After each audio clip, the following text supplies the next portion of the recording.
कि जो भी हो रहा है भगवान का उसमें पूरा हाथ है।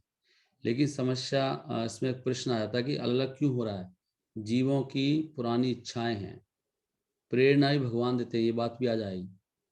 किसी को प्रेरणा आ रही है ना मर्डर देने की, मर्डर करने की, इतनी जोर से आ रहा है, मन कर रहा है इसका मर्डर कर, इतना ईर्ष्या आ रही है, ये सब हमारी पुरानी इच्छाएं हैं और सब भगवान ही कर रहे हैं।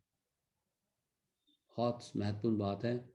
यहाँ भी आ रही कि भगवान आपकी अकारण शक्ति के कारण, अकारण कृपा के कारण हम आपके सामने हैं। और ये जो हमारा आपके साथ संग है, ये संभव नहीं था। ये किसके लिए संभव नहीं था? ये बड़े बड़े देवताओं के लिए भी संभव नहीं है ऐसा संग प्राप्त होना। कोई नहीं जानता कि आप कैसे अपनी योगमाया शक्ति के द्वारा कार्य करते हैं भगवान। यहाँ तक कि देवता भी इसकी गणना नहीं कर सकते कि भगवान की जो अतरंगा शक्ति के कार्य हैं वो कैसे होते हैं। सो फिर हमारे लिए कैसे संभव है उसको जानना। इसलिए मैं अपनी प्रार्थनाएं आपके सामने रखता हूँ। बलि महाराज प्रार्थना करेंगे, जब प्रार्थना कोई करता है तो उसे सीखना चाहिए कि कैसे प्रार्थना करेंगे, क्या बोलेंगे वो, नहीं एग्जैक्टली क्या बोलेंगे।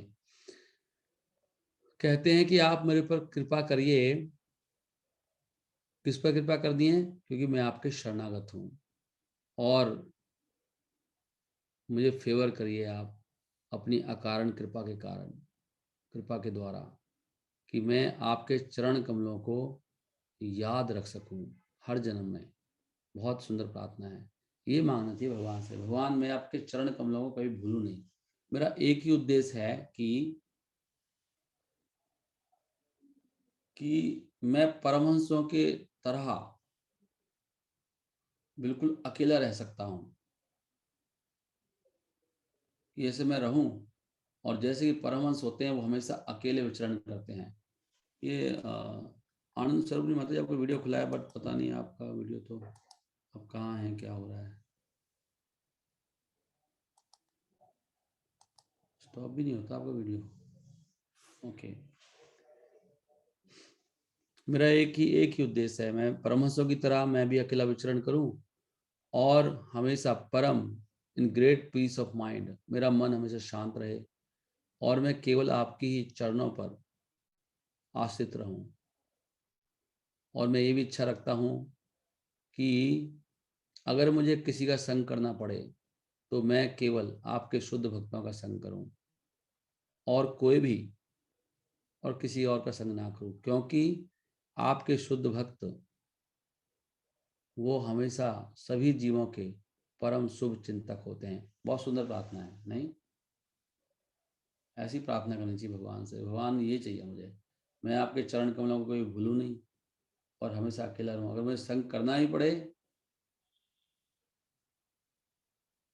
तो केवल शुद्ध भक्तों का। मेरे प्रिय भगवान, आप परम स्वामी हैं और सारे संसार के निदेशक भी आप हैं।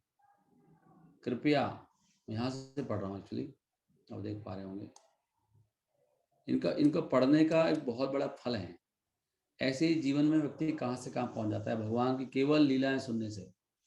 केवल भगवान की लीलाएं सुनिए, आपका जीवन कल्याण हो जाएगा। कुछ नहीं करना, बस भगवान के बारे में निरंतर सुनिए। जैसे हरे कृष्ण महामंत्र सुनते हैं और लीलाएं सुनते हैं, इसी से कल्याण हो जाएगा। और हमेशा सुनते रहिए कृपया। इसलिए आप मुझे अपनी सेवा में लगाएं, और इस प्रकार में सभी तरह के जो भौतिक कलमश हैं उनसे मैं मुक्त हो जाऊं आपकी सेवा के द्वारा। आप मुझे शुद्ध बना सकते हैं इस प्रकार, क्योंकि यदि कोई व्यक्ति आपकी प्रेममय सेवा में जुड़ता है तो वो है तुरंत ही सारे सारे जो विधि विधान है ना उनसे मुक्त हो जाता है। You can purify me in that way, because if someone engages himself in loving service of your lordship, he is immediately freed from all kinds of regulative principles enjoined in the Vedas. तो कह रहे हैं भगवान आप परम शुद्ध करने वाले हैं। वेदों में बहुत विधि विधान है, जो भगवान की सेवा में लग गया उसके ऊपर कोई रूल वगैरह लागू नहीं होता है। तो ये शब्द हैं जो परमहंस यहाँ पे जो बताए गए हैं उसका क्या मतलब है। परमहंस जो शब्द यहाँ पे प्रयोग किया उसका मतलब क्या है। परमहंस का मतलब है सबसे परम, जो हंस है, हंस सुप्रीम, सर्वोच्च हंस। यह कहा जाता है कि जो हंस होता है वो अगर दूध में पानी मिलाया हो तो वो दूध को पानी से अलग कर लेता है, और इट कैन टेक, केवल दूध दूध ले लेता है उसमें से और पानी को छोड़ देता है। उसी प्रकार एक व्यक्ति जो इस संसार से केवल आध्यात्मिक हिस्सा ले लेता है वो वास्तव में अकेला रह सकता है, depending only on the supreme spirit. केवल भगवान, परम भगवान की के ऊपर आश्रित रहकर, भौतिक संसार पर आश्रित नहीं रहता हो, उसको वास्तव में परमहंस कहते हैं। जब कोई व्यक्ति परमहंस के धरातल पर पहुंचता है, he is no longer under the regulative principles of the Vedic injunctions, तो उसके ऊपर कोई विधि विधान नहीं लगते। परमहंस केवल शुद्ध भक्तों का संग स्वीकार करता है, बाकी सबका त्याग करता है। जो वास्तव में बहुत भौतिकवादी होते हैं, जो भौतिक माया से आसक्त होते हैं, उनका वो संग त्याग देता है। इसलिए इस हमारी चेतना पे असर पड़ता है। मेरा खुद का अनुभव है कि मैं कहाँ गया था पता नहीं,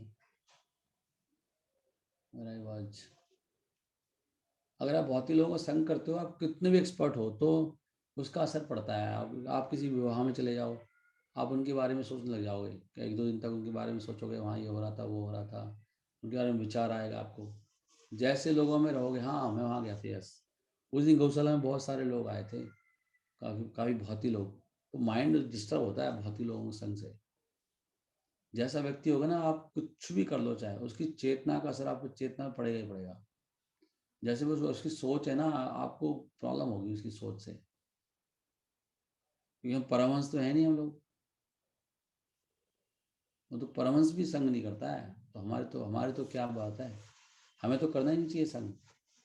भौतिक लोगों का संग करोगे या तो उसकी बिल्कुल सुनो मत, बिल्कुल भी एक ही वर्ड में सुनो उसका, और उनको आप ज़्यादा सीधा भगवान के बारे में बात करो, भगवान की चर्चा छेड़ दो आप, नहीं तो उनसे दूर हो लो आप। नहीं तो आपकी चेतना को असर पड़ जाएगा, बुद्धि पे बिल्कुल गंदा असर आता है। तभी तो कह रहे हैं कि वैष्णव की पहचान ही है असत संग त्याग, यही वैष्णव आचार। कौन है वैष्णव? जो असत संग नहीं करता कभी भी, उनका संग नहीं करता। जो स्त्री का संग करते हैं या जो कृष्ण के भक्त नहीं है, स्त्री संगी एक असाधु, कृष्ण अभक्त आर। बहुत महत्वपूर्ण बात है ये। परंतु जो वास्तव में बहुत भाग्यशाली हैं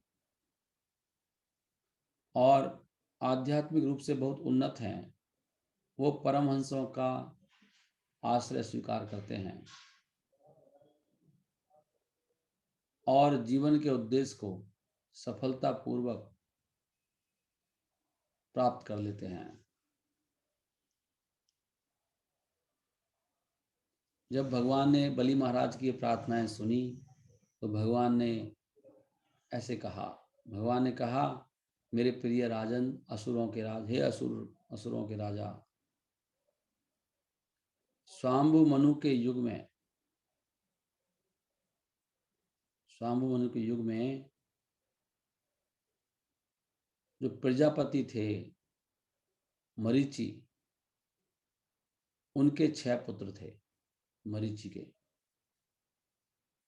the Prajapati known as Marichi begot 6 sons, Marichi के 6 पुत्र उन्होंने बनाए। All demigods in the womb of his wife, सभी देवता अपनी पत्नी के गर्भ में। ऊर्णा, पत्नी का नाम था ऊर्णा, बता रहे हैं वो कि कौन है, 6 पुत्र। और एक बार भगवान ब्रह्मा अपनी पुत्री की सुंदरता से, देखो यहाँ पे लिखा है साफ साफ, ये 85 चैप्टर में इसका वर्णन आ रहा है। एक बार ब्रह्मा जी अपनी पुत्री की सुंदरता से मोहित हो गए और उनका अनुसरण पीछा कर रहे थे। उनके अंदर कामनाएं जागृत हो गई। और एट दैट टाइम, उस समय ये जो 6 देवता थे, मरीचि के 6 पुत्र, उन्होंने ब्रह्मा के इस कार्य को देखा घृणा के साथ। और ये जो आलोचना, ये निंदा जो उन्होंने ब्रह्मा के कार्य की, ये बहुत सुंदर प्रसंग है समझने वाला। कि ये समझना बहुत समय लग जाता है इसको समझने में, कि कोई भक्त अगर उसके चरित्र में या किसी चीज में कुछ गड़बड़ हो रही है, तो आप भगवान से बस आंख बंद कर लो, भगवान से प्रार्थना करो और दूर हो जाओ। ना कुछ टीका टिप्पणी मत करो, क्योंकि कुछ नहीं पता भगवान की क्या लीला हो रही है, क्यों कर रहे हैं, क्या हो रहा है। Very difficult. अगर कोई भक्त है तो निंदा नहीं करनी चाहिए, बहुत खतरनाक है निंदा है। क्योंकि वैष्णव है, और वैष्णव निंदा सबसे खतरनाक है भक्ति में। हालांकि ब्रह्मा जी गलत कार्य कर रहे थे, लेकिन निंदा करना, निंदा के साथ में घृणित ऐसे, क्योंकि माया से कौन टक्कर लेगा। माया पता नहीं क्यों कैसे कर रही है, क्या भक्त के साथ क्या हो रहा है, क्या उसको रिलाइजेशन देने वाले हैं और भक्त आगे क्या करने वाला, कुछ पता नहीं ना। जैसे भगवान के हाथ में है ना, जीव की क्या दशा है बताओ। तो कोशिश कर रहे हैं, ब्रह्मा जी को ऐसे हो गया तो ब्रह्मा जी ने शरीर ही त्याग दिया तुरंत ही वो। लेकिन ये बेचारे बिना हाथ के मारे गए, और ब्रह्मा की द्वारा एक लीला भी हो रही है। तो इन्होंने निंदा की ब्रह्मा के कार्य की, देवताओं ने, और एक बहुत बड़ा अपराध कर डाला। और इस कारण उनको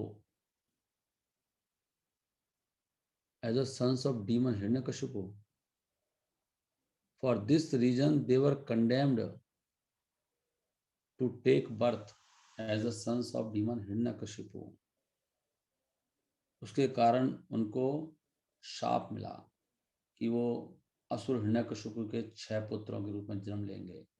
और ये 6 पुत्र हिरण्यकशिपु के, उसके बाद उनको माता देवकी के गर्भ में रखा गया। और जैसे ही उन्होंने जन्म लिया, कंस ने उसको मार डाला एक के बाद एक। मेरे प्रिय राजन, माता देवकी बहुत चिंतित है इन 6 पुत्रों को देखने के लिए, and she is very much aggrieved. और वो बहुत दुखी हैं वो, उनकी जल्दी मृत्यु के कारण कंस के द्वारा। मैं जानता हूं कि वो सब आपके साथ रह रहे हैं, और मैंने निर्णय लिया है उनको अपने साथ ले जाने का, माता देवकी की संतुष्टि के लिए।